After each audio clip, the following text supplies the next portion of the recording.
The latest NSA leak has solidified the fact that journalists are now in the line of fire and can be deemed guilty in the court of public opinion. Of course, I'm referring to recent calls for the prosecution of Guardian journalist Glenn Greenwald. Folks, we're living in backwards times where politicians and pundits would rather attack the messenger than to address the message. And it's a reality my next guest knows all too well.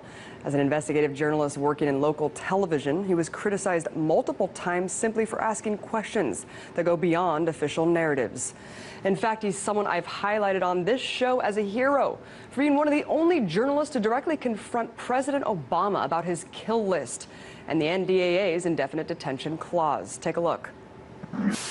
When you signed the National Defense Authorization Act into law, you issued a signing statement at that time that said you would not use that power for indefinite detention on Americans. You understood the concerns that people had. A judge earlier this year issued that the administration couldn't use those powers because it's unconstitutional. So why are the government's own lawyers fighting that judge's order, the injunction in particular? That was Swann, an award-winning journalist who's most known for hosting a hard-hitting, groundbreaking news segment called Reality Checked, which aired on a local Fox affiliate in Ohio.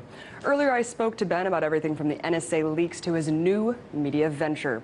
I first asked him if he feels like the attacks that we're seeing against Glenn Greenwald are intended to create a chilling effect for journalists, and here's his response. I think that's exactly what they're designed to do. Look, we saw this whole thing play out with James Rosen a few weeks ago. Rosen, of course, was being targeted by the Department of Justice because he had a source inside the military who was leaking information to him. The idea there was that he was committing criminal acts. And so the Department of Justice, including Attorney General Eric Holder, were involved in this investigation where they were hacking his emails. They were hacking his private emails, his phone, his parents' phone. We saw this happening, and we saw journalists rally around him. What's strange in the Greenwald case is I don't see a lot of journalists rallying behind him other than journalists like yourself, like myself. There aren't as many coming out in support of Greenwald. The idea, the notion that you would say that Greenwald hates America and that's the reason he interviewed Edward Snowden is unconscionable. It's ridiculous. It's outrageous, and it really is a chilling effect on an already ice-cold environment for journalism. You know, a lot of people are using Glenn Greenwald's open bias toward whistleblowers as fodder for his prosecution. Interestingly, I had the chance to talk to Larry King about it. I asked him whether he has a problem with journalists who have an open bias, and this is what he had to say. They're not journalists. I mean, they could perform a kind of journalism, but they come with an opinion. That's fine. I mean, but I call them op-ed page. So you would not call Glenn Greenwald a journalist? No, he could be a journalist, but if you give an opinion, you then come with a bias. So similarly, Ben, your work doesn't shy away from taking a stand, neither does mine. How do you feel about people who say that that kind of work isn't journalism? Well, I think you have to balance the two. I mean, taking a stand or taking a position, but backing it up with either facts or rule of law is not really editorializing. And I've had this conversation with a number of people because people will look at the content that we put out and will say, well, clearly you're taking a stand for the Constitution, therefore you're editorializing. No, not necessarily. Look, rule of law is the standard in this country. I didn't decide it was the standard. You didn't decide it was the standard. When the president takes his oath of office, he swears allegiance to uphold and protect what? The Constitution of the United States. Every member of Congress, firefighters, police officers, military members, they all pledge this oath to the Constitution. And so when you take a stand that says rule of law is the standard, that doesn't make you editorializing to say, look, clearly this is outside the bounds of rule of law. It's what a journalist is supposed to do, hold those in power accountable. That's not editorializing. So you have to differentiate between that and someone who looks at rule of law and says, well, I think in this case we can bend it in this direction, or in this case we can bend it in this direction. And that's what the left-right paradigm, as you know, Abby, has been doing for so long in this country. The left-right game being played in media is we're going to pull people from both sides, and we're going to, in cases where the Constitution doesn't fit what we want, we'll bend it. In cases where it backs up what we want, we'll remain rigid to it. I couldn't agree more, Ben. In your career, you've come under heat for asking questions about the Boston bombing, other events that have happened in recent months. Why do you think it is that you're labeled radical or fringe just for questioning an official narrative? Well, I think that's this groupthink mentality that we have in media today, where if you don't follow along with what everyone else is saying, you're somehow on the outside of that, and therefore you are either some kind of a rogue player, or you are, as I like to say, a truther. It's funny, we hear this term truther all the time now. You're a 9/11 truther, you're a Sandy Hook truther, you're a Boston bombing truther, whatever it might be. Well, the fact is this, hear me when I say this, but every journalist in America should be a truther, someone who is seeking truth. Not someone who's seeking conspiracy theories, but someone who's actually seeking after truth. And if that means going beyond the narrative, I mean, were Woodward and Bernstein, were they truthers? Well, to an extent, yes, because the official narrative did not match what they found through their investigative reporting. But today, we would never refer to those two as truthers because that's a slur that's used against journalists who are actually doing their job. It's amazing that it's become a pejorative term to seek truth, Ben. In that report, you talked about how many questions were left unanswered. There's no follow-up, of course, about things like the Woolrich murder, the FBI assassinating Tadashev, warnings received about these events, and of course, this lack of transparency breeds distrust, confusion, speculation. What's your advice to people who have such a hard time sorting through the noise to find the truth? Well, I think you have to go around mainstream media, and you have to be able to support journalists like yourself, like myself, who are doing our part to try to answer questions. I'll give you an example. This past week, we released a piece on benswann.com going through this NSA story, but what we didn't do was continue the usual narrative of deciding whether or not to try Edward Snowden in the court of public opinion. Instead, we looked at, number one, whether he is legitimately a whistleblower, and number two, if he is a whistleblower, that must mean the NSA was committing a crime. And so our investigation looked at whether or not what the NSA had been doing and continues to do is in fact a crime. And Abby, it is a crime.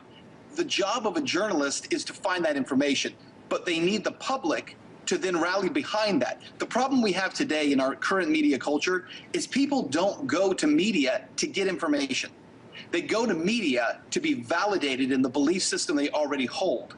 They already decide whether or not something is true or untrue, and now they're looking for someone to validate that belief. And we have to get away from that. We have to report the truth, no matter how uncomfortable that truth may be. And of course, that's the problem with these partisan networks that actually push that two-party dictatorship, is what I like to call it. And that report's excellent. I encourage everyone to watch that report that you just did about the NSA. Let's talk about your career. You became wildly popular with the segment Reality Check on a local Fox station in Cincinnati, Ohio. It was unprecedented. I mean, the way that you're able to push very controversial topics on local television. I mean, did you pitch Reality Check? Did you have to fight to get it, or did someone high up have your back there? No, here's how it worked. It was actually not even my idea. It was a consulting group that came in and said, there's this gap in the market that allows us to go after what they called Snopes-style journalism. We're going to be the fact checkers. And from that, the problem is, as you know, when you start checking facts, it leads you to more facts and leads you to more facts. And what we found after a short amount of time was that all of a sudden, we're getting into stories that are really very controversial, and in many cases, the mainstream media won't talk about. An example, a year ago, I did this story, and I got a lot of heat from it, including from my own newsroom, about the fact that these different Tea Party groups around the country were saying they were being targeted by the IRS. Was the first television reporter in the nation to talk about this. And a lot of people said, no, that guy's crazy. He's just talking about these tinfoil hat Tea Party people who think everyone's out to get them. Well, then it comes out a year later, and in fact, that wasn't the case. We were way ahead on that story. And part of the reason for that is because we were fearless in the questions that we would ask and the stories we would go after. We never went after stories with this presumption of what the end result would be.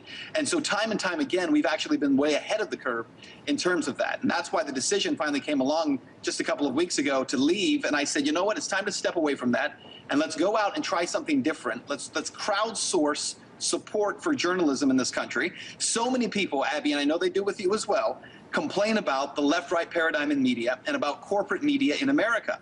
Well, their chance now is to back a project that we've started called the Truth in Media Project on Kickstarter. They can back that project and help us to actually go after these stories fearlessly and without any limitation based on what corporate bosses might say and media bosses might say. And that's what we're trying to launch.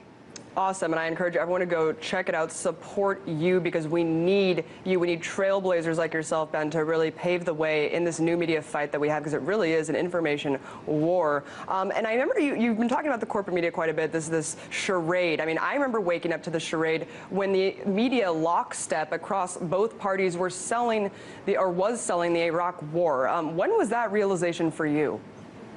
For me, it actually came a few years ago. I was working down on the border for the U.S.-Mexico border in El Paso, Texas. That's where I'm from. Started my journalism career there. And about 2007, 2008, when the city of Juarez became really engulfed in that drug war, I went over into Mexico and really covered it extensively, what was happening there, what were the results of not only U.S. policy and Mexican policy on drugs and how it was helping to create this war, but also the truth behind what was happening with government involvement on both sides, the collusion between cartels and government. Started doing this reporting and found that so many folks in national media wouldn't even listen. And it wasn't like we were just coming up with theories. I mean, we were finding all kinds of facts and evidence and proof. I was working with a guy who's a documentary filmmaker, and we had so much evidence of what was happening down there. But networks weren't interested in it, and corporate media wasn't interested in it. What we found is they already had their presumed kind of end game of what this drug war was about. For some, it was about immigration. For others, it was about stricter drug policy. And none of what they were saying actually matched up with the facts. And it was at that moment that I realized I wasn't going to get very far trying to push truth to these guys because they just weren't interested in truth. They were interested in the narrative they had already designed. And a lot of self-censorship going on as well. Ben, really quickly, tell people one more time where they can find you and help your project. You can check out benswann.com. There we have a link to the Truth in Media Project. Again, it's Ben, BENSWANN.com. Check out the Truth in Media Project. And also while you're there, you can check out our full disclosure on the NSA and Edward Snowden. Awesome. Ben Swann, amazing to have you on, investigative journalist. Thank you so much. Abby, it's a pleasure. Thanks.